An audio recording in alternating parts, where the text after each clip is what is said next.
Hello guys, आप सभी को आपके अपने यूट्यूब चैनल एक्सप्लोसिव टीच पे स्वागत है।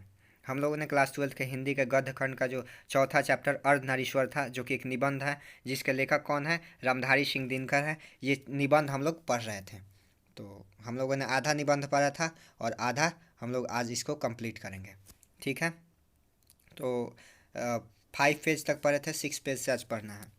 इसी प्रकार प्रसाद जी की ईड़ा के विषय में यदि यह कहा जाए कि कहा जाए कि ईड़ा वह नारी है जिसने पुरुषों के गुण सीखे हैं, तो निष्कर्ष यही निकलेगा कि प्रसाद जी भी नारी को पुरुषों के क्षेत्र से अलग रखना चाहते थे। मतलब प्रसाद जी के समय में एक ईड़ा शब्द था, तो प्रसाद जी का मत था कि ये जो ईड़ा शब्द होता है उन नारियों के लिए यूज किया जाता है जिन नारियों में क्या हो, पुरुषों के गुण हो। जिन नारियों में पुरुषों के गुण होते हैं उनको ईड़ा बोला जाता था। तो ये भी मानते थे कि नारी के गुण पुरुष के गुण अलग अलग हैं। और उसके बाद रविंद्रनाथ टैगोर के मत भी स्पष्ट है। अब रविंद्रनाथ टैगोर के मत देखते हैं। वे कहते हैं नारी यदि नारी है, साधु साधु धनधीर शोभा, साधु आली, साधु भालोवासा, साधु सुमधुर छले, सतरूप भंगिमाए पलके पलके, फुटाए जाए बंके बेंधे, हेनसे के दे, सेवाए सुहागे छेपे चेपे, थाके सदा तब तार सार्थक जन्म, की होवे कर्म कृति, वीर्य बल शिक्षा दीक्षा तार। मतलब ये बोलते हैं कि नारी की सार्थकता उसकी भांगिमा में है। क्वेश्चन आएगा कि नारी की सार्थक रविन्द्रनाथ टैगोर के अनुसार नारी की सार्थकता किस में है, तो उसकी भांगिमा, उसको मोहक और आकर्षक बनने में है। वो केवल क्या कर सकती है, पृथ्वी की शोभा बढ़ाने के लिए और अलौकिक प्रेम की प्रतिभा बनने के लिए है। कर्म कृति, वीर्य बल और शिक्षा दीक्षा लेकर वह क्या करेगी। मतलब रविन्द्रनाथ टैगोर जी बोलते हैं कि ये सब लेकर, शिक्षा दीक्षा लेकर, कर्म वीर्य बल लेकर यह क्या करेगी नारी। आगे कि लेखक कहते हैं कि मेरा अनुमान है कि ऐसी परिस्थितियों को लालनाएं अभी भी पूरा नहीं मानती। सदियों की आदत और अभ्यास से उनका अंतर्मन भी यही कहता है कि नारी जीवन की सार्थकता पुरुषों को रिझा कर रखने में है। यह सुनना उन्हें अच्छा लगता है कि नारी स्वप्न है, नारी सुगंध है, नारी पुरुष की बाह पर झूलती हुई जूही की माला है, नारी नर के वक्ष स्थल पर मंदार की हार है। मतलब नारी भी, अब उनको भी यह बुरा नहीं लगता सुन के कि वो, मतलब उनको भी पराधीनता अब ये पसंद आने लगा है। उन्हें भी ये सुनकर अच्छा लगता है कि कोई नर उन्हें बोले कि नारी स्वप्न है, नारी सुगंध है, पुरुष की बाह पर झूलती हुई जूही की माला हुई। ये सब बात सुनकर नारियों को भी अब अच्छा लगने लगा है। नारी नर के वक्षस्थल पर मंदार की हार है। ठीक है। मतलब जो नारी है वो शोभा बढ़ा रही है उसकी, तो इससे उन लोगों को ये सुन के बात अच्छा लगता है और वो पराधीन बन रही हैं, इनकी पराधीन बन के रहेंगी, वो अच्छा लग रहा है इनको। आगे बोल रहे हैं किंतु यही वह पराग है जिसे अधिक से अधिक उड़ेल कर हम नवयुवक के पुरुष नारियों के भीतर उठने वाले स्वतंत्र के स्फुलिंगों को मंद रखना चाहते हैं। और यही वो शब्द, मतलब यही पराग पराग मतलब ये जो शब्द हैं कि नारी स्वप्न है, सुगंध है, उनको यही शब्द, ऐसे ही शब्द बोल के उनको उनके पराधीनता के अंतर्गत उनको बांध के, अपने पराधीनता के अंतर्गत उनको बांध के रखा जा रहा है कि वो स्वतंत्र ना हो, उन्हें स्वाधीनता ना मिले। बात समझ रहे हैं ना। आगे बोल रहे हैं कि यात्रियों का अभिशप्त काल समाप्त हो गया, यात्रियों का अभिशप्त काल समाप्त हो गया। अब नारी विकारों की खान और पुरुषों की बाधा नहीं मानी जाती है। ये जो काल था कि जो नारी है विकारों की खान और पुरुषों की बाधा है, ऐसा अब नहीं होता है। वह प्रेरणा की उद्गम, शक्ति का स्रोत और पुरुषों की क्लांति की महो महोषधि से हो उठी है। ये अब प्रेरणा की उद्गम बन गई है, शक्ति का स्रोत बन गई है और पुरुषों के लिए ये महोपधि उठी हैं। फिर भी नारी अपनी सही जगह पर नहीं पहुंची है। इतना हुआ है, विकास हुआ है, लेकिन अभी भी जो नारी है वो अपने सही जगह पर नहीं पहुंची है। पुरुष नारी से अब यह कहने लगा है कि तुम्हें घर से बाहर निकलने की क्या ज़रूरत है, कमाने को मैं अकेला काफ़ी हूँ, तुम घर बैठे खर्च किया करो।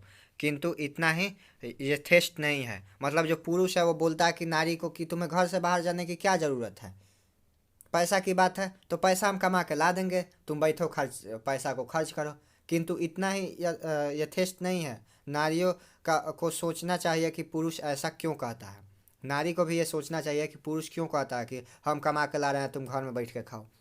स्पष्ट ही इसलिए कि नारी को वो अपना कीड़ा की वस्तु मानता है, क्योंकि पुरुष क्या मानता है, नारी को अपने कीड़ा की वस्तु, अपने खेल की वस्तु मानता है। आराम के समय अपने मनोविनोद का साधना समझता है, अपने मनोद विनोद का साधना, अपने आराम के समय अपने आप को कूल करने का साधना मानता है। इसलिए वह नहीं चाहता कि आनंद की इतनी अच्छी मूर्ति पर थोड़ी सी भी धूल हो या थोड़ी भी धुएं का धब्बा लगे। इसीलिए जो पुरुष है वो नहीं चाहते हैं कि ये जो इतनी अच्छी मूर्ति है उस पर धूल लगे या थोड़ी सी भी धुएं का धब्बा लगे। नारी और नर एक ही द्रव्य की ढली दो प्रतिमा है। आगे लेखक बोलते हैं कि जो नारी और नर जो है एक ही द्रव्य के ढले दो प्रतिमा है। नारी और नर क्या है, एक ही द्रव्य के ढले दो प्रतिमा है। आरंभ में दोनों बहुत कुछ समान थे। आरंभ में दोनों में बहुत कुछ समान था। आज भी प्रत्येक नारी में कहीं ना कहीं कोई एक प्रच्छन्न नर और प्रत्येक नर में कहीं ना कहीं एक क्षीण नारी छिपी हुई है। आज भी, आज के समय में भी जो नर है उसमें नारी के गुण दिख जाएंगे, जो नारी है उसमें नर के गुण दिख जाएंगे।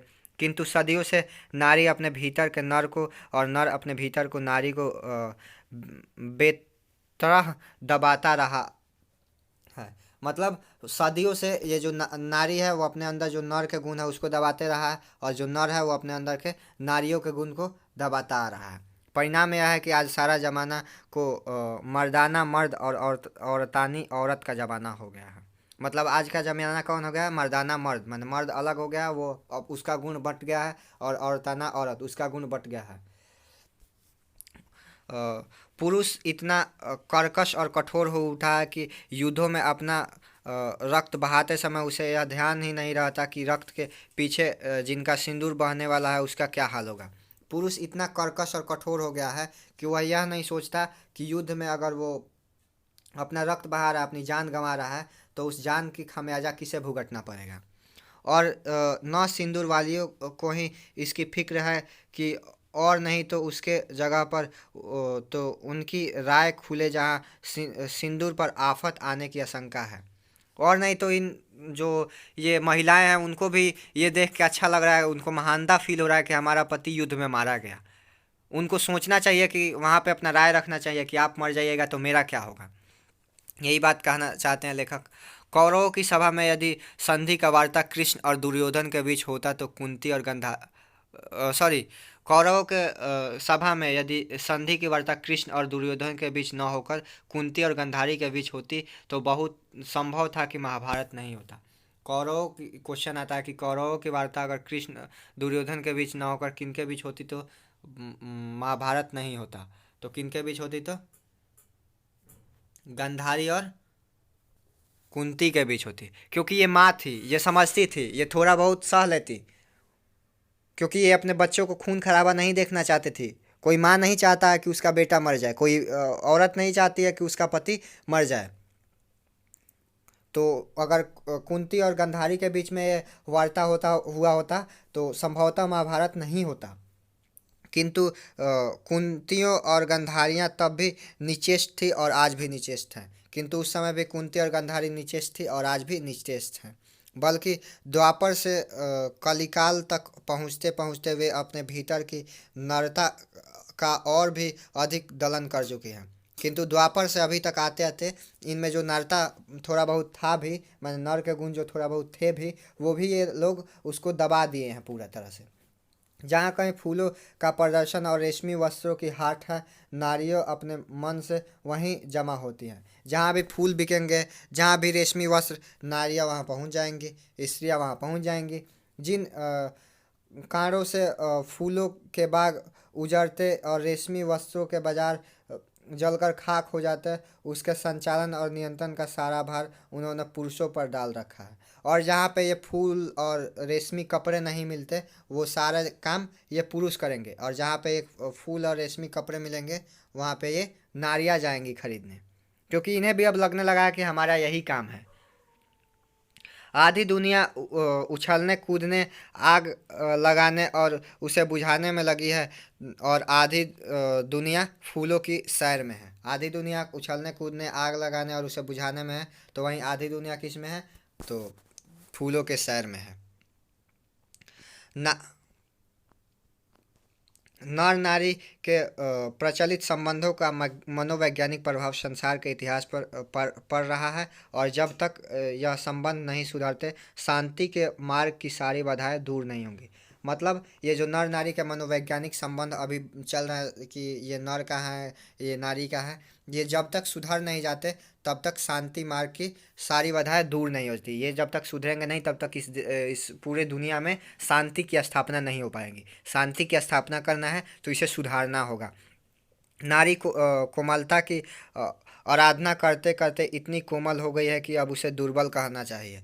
नारी अपने कोमलता को कोमल बनाते बनाते इतनी कोमल हो गई है कि अब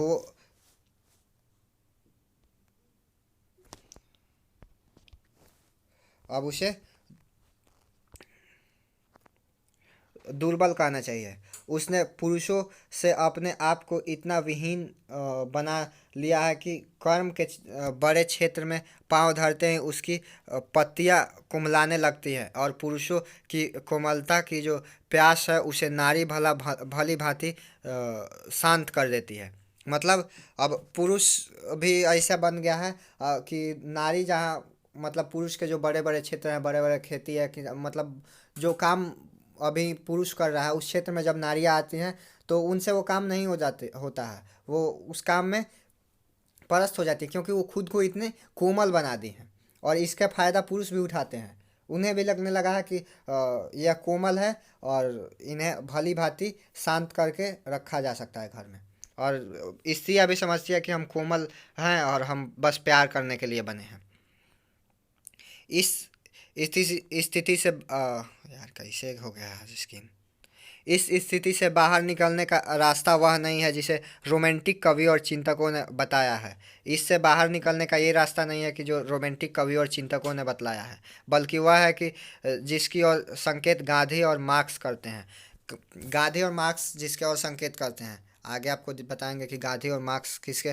तो निवृत्ति और मार्गी की तरह नारी से दूर भागने की बात तो गिरी मूर्खता की बात है। निवृत्ति मार्गियों की तरह नारी से भागने की बात क्या है? मूर्खता की बात है। और भोगवादियों के समान नारी को नीरे भोग की वस्तु मान बैठना और भी गलत है, और नारी को अपने भोग की वस्तु मान बैठना और भी गलत है। नारी केवल नर को रिझाने अथवा उसे प्रेरणा देने को नहीं बनी है। नारी जो बनी है उसे रिझाने और उसे प्रेरणा देने को नहीं बनी है। जीवन यज्ञ में उसका भी अपना हिस्सा है। जीवन यज्ञ में नारी का भी अपना हिस्सा है, और वह हिस्सा घर तक ही सीमित नहीं, बाहर भी है। ये जो नारी का हिस्सा है घर तक ही सीमित नहीं, बाहर तक फैला हुआ है उसका हिस्सा। जिसे भी पुरुष अपना कर्म क्षेत्र मानता है वह नारी का भी कर्म क्षेत्र है।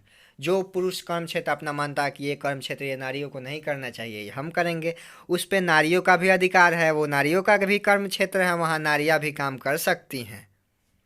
समझ आ रहा है ना? समझ आ रहा है तो लाइक कर दीजिए, थोड़ा दोस्तों के पास शेयर कर दीजिए, इससे हमको मोटिवेशन मिलेगा। आप तो सामने है नहीं कि आपको देख के, आपकी हंसी देख के हमको मोटिवेशन मिले। इसी आपके लाइक और शेयर और कमेंट से ही हमको मोटिवेशन मिलता है। तो लाइक करें, कमेंट करें, शेयर करें, और ज़्यादा से ज़्यादा अपने आप पे ध्यान दें, खुद को सीखें, खुद को समझें। तो चलिए आगे देखते हैं। नर और नारी दोनों के जीवनोद्देश्य एक हैं। मतलब नर हो या नारी हो, दोनों के जीवन का जो उद्देश्य है एक है।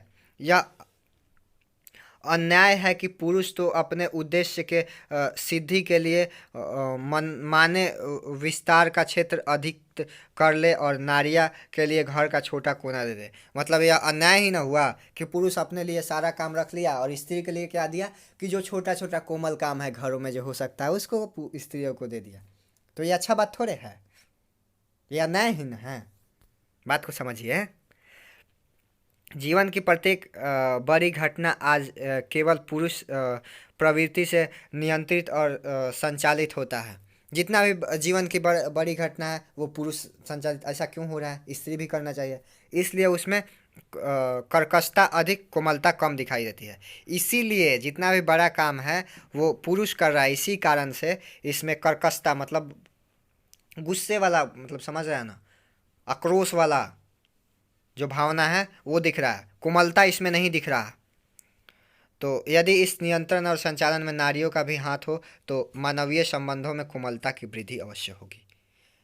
कवि कहते हैं, लेखक कहते हैं कि यदि इस नियंत्रण मतलब नियंत्रण और संचालन के क्षेत्र में नारियों का भी हाथ हो तो जो मानवीय संबंध है वो उसमें कोमलता बढ़ेगी।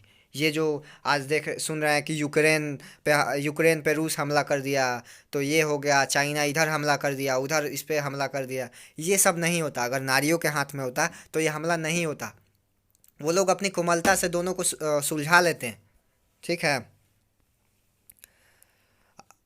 आगे बोल रहा है कि यही नहीं, प्रस्तुतः प्रत्येक नर को एक हद तक नारी और प्रत्येक नारी को एक हद तक नर बनना चाहिए भी आवश्यक है। बोलते हैं कि प्रत्येक नर को एक हद तक नारी और प्रत्येक नारी को एक हद तक नर बनना चाहिए। गांधी जी ने अपने जीवन के अंतिम दिनों में नारीत्व का भी साधना की थी। गांधी जी जो थे वो अपने अंतिम दिनों में नारीत्व की साधना की थी। इसमें क्वेश्चन बनेगा यहाँ से, यह मोस्ट इंपॉर्टेंट पॉइंट है, याद रखिएगा कि गांधी जी अपने अंतिम दिनों में नारीत्व की भी साधना की थी। उनकी पोती ने उन पर जो पुस्तक लिखी थी उसका नाम था बापू मेरी माँ। पूछेगा कि उनकी पोती ने उन पे जो पुस्तक लिखी थी उसका क्या नाम था, बापू मेरी माँ। दया, माया, सहिष्णुता और भीरुता ये स्त्रियोचित गुण कहे जाते हैं। कौन कौन? दया, माया, सहिष्णुता और भीरुता क्या कहलाते हैं? स्त्रियोचित गुण कहे जाते हैं। किंतु इन्हें अंगीकार करने से पुरुष और पौरुष में कोई दोष आने वाला है? मतलब पूछ रहे हैं कवि का जो लेखक हैं कि क्या अगर हम अपने अंदर दया, माया, सहिष्णुता, भीरुता लाएं तो क्या हमारे जो अंगीकार हैं उसमें कोई दोष आ जाएगा? दया, माया और सहिष्णुता ही नहीं, भीरुता का भी एक अच्छा पक्ष है जो मनुष्य को अनावश्यक विनाश से बचाता है। ये जो भीरुता, सहिष्णुता, दया, माया, ये सब इंसान को, मनुष्य के अंदर होना चाहिए, क्योंकि ये सब मनुष्य को विनाश से बचाते हैं। उसी प्रकार अध्यवसाय, साहस और शत्रुता का वर्ण करने से भी नारीत्व की मर्यादा नहीं घटती। मतलब अध्यवसाय, साहसा और शत्रुता का भी पाठ नारीत्व को पढ़ना चाहिए, नारियों को यह भी पाठ पढ़ना चाहिए। अर्धनारीश्वर केवल इसी बात का प्रतीक है कि नारी और नर जब तक अलग हैं तब तक दोनों अधूरे हैं। देखिए यहाँ से क्वेश्चन आता है कि अर्धनारीश्वर किसका प्रतीक है, तो अर्धनारीश्वर प्रतीक है कि नर और नारी जब तक अलग हैं तब तक दोनों क्या हैं? अधूरे हैं। जब तक नर और नारी एक दूसरे से अलग हैं तब तक अधूरे हैं, जब तक वो मिलेंगे नहीं तब तक एक नहीं होंगे। बल्कि इस बात का भी पुरुष और नारीत्व की ज्योति जगे और यह प्रत्येक नारी में भी और पुरुष में भी स्पष्ट अभ्यास हो। मतलब ये कहते हैं कि प्रत्येक नारी में पुरुष के गुण है, नर के गुण है, और प्रत्येक नर में नारी के गुण है। और इसी के साथ ये चैप्टर एक दोहा के साथ ख़त्म करते हैं। मही मंगती प्राण प्राण में सजी कुसुम की क्यारी, स्वप्न स्वप्न में गूंज सत्य की, पुरुष पुरुष में नारी। यही बात बोलते हैं कि पुरुष पुरुष में क्या है? नारी है। तो आप बताइएगा कि आपको ये चैप्टर कैसा लगा। आपका एक कमेंट हमको बहुत मोटिवेशन करेगा। और हाँ, आप लोग पढ़ाई पे फोकस करिए, अब आपके एग्ज़ाम में बहुत ज़्यादा दिन बचा नहीं।